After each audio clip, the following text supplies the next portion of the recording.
Assalamualaikum warahmatullahi wabarakatuh. Puji syukur kehadiran Allah Maha Kuasa yang mana pada pagi hari ini kita masih diberi kesehatan dan keselamatan sehingga kita dapat berkumpul seperti biasa di lapangan pembibitan ini untuk mengerjakan pekerjaan kita, Pak, ya. Jadi kembali lagi kita tekankan bahwasannya segala pekerjaan yang kita laksanakan didasari dengan keselamatan kerja, Pak. Jadi semua apapun itu, Pak, yang paling utama adalah keselamatan kerja kita. Karena untuk berkeberlanjutan ke depannya seperti itu ya. Jadi ada beberapa hal yang perlu saya sampaikan terkait memperkuat kapabilitas proaktif dalam mengidentifikasi dan menangani risiko utama. Jadi kita di pembibitan ini memang kalau untuk masalah risiko kerja itu sangat-sangat sedikit. Tapi tidak menutup kemungkinan, Pak, kita tidak tahu naas ya. Kita tidak tahu naas, apapun itu bisa terjadi, Pak. Maka dari itu perlu kita sampaikan bahwasannya selalu diingatkan kepada kita selaku pekerja di PT PN 4 Regional 2 ini terkait keselamatan dan kesejahteraan kerja kita. Jadi perlu saya sampaikan juga untuk biar kita lebih memahami ya. Jadi di sini ada namanya risk management. Definisinya itu adalah manajemen risiko operasional atau ORM adalah proses manajemen risiko dalam mengelola risiko yang timbul akibat tidak berfungsinya proses internal, adanya kesalahan manusia, kegagalan dalam sistem, dan faktor atau kejadian dari luar eksternal ya.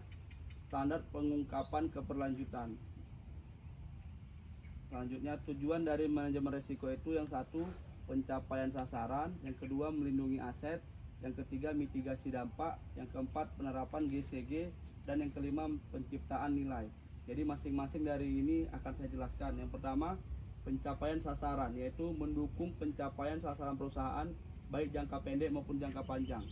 Yang kedua, melindungi aset. Aset itu kita termasuk salah satu aset, Pak, ya. Karyawan termasuk salah satu aset dan perusahaan ini serta memastikan pertumbuhan yang berkelanjutan. Yang ketiga, mitigasi dampak. Yang mitigasi dampak ini adalah mengurangi dan mitigasi dampak yang timbul bila risiko itu terjadi. Yang keempat, penerapan GCG, yaitu memberi kontribusi bagi penerapan GCG untuk meningkatkan aspek pengendalian dari GCG menjadi efektif. Dan yang kelima, penciptaan nilai, yaitu penciptaan nilai dan perlindungan nilai serta mendukung meningkatkan kinerja perusahaan. Terus karakter manajemen risiko yang pertama, tujuan kapal dibuat adalah untuk berlayar di samudera luas, sekalipun harus melawan dan menerjang badai. Begitu pula lah dengan kita, Pak, ya. Kita harus dibentuk karakter kita agar kita bisa untuk berlanjut sampai ke depannya, Pak. Karena harapan kita PT PN ini tidak mati di tangan kita, melainkan akan anak cucu kita ke depannya, ya. Selanjutnya, di dalam risk management itu ada GRC, Pak. Ya, GRC itu adalah sebuah strategi untuk mengatur tata kelola organisasi, manajemen risiko perusahaan, dan kepatuhan terhadap peraturan secara keseluruhan. Terus ada 3 manajemen risiko berdasarkan ISO 3100 2018, yaitu Value Creation and Protection, Risk Assessment, dan Leadership and Commitment, ya.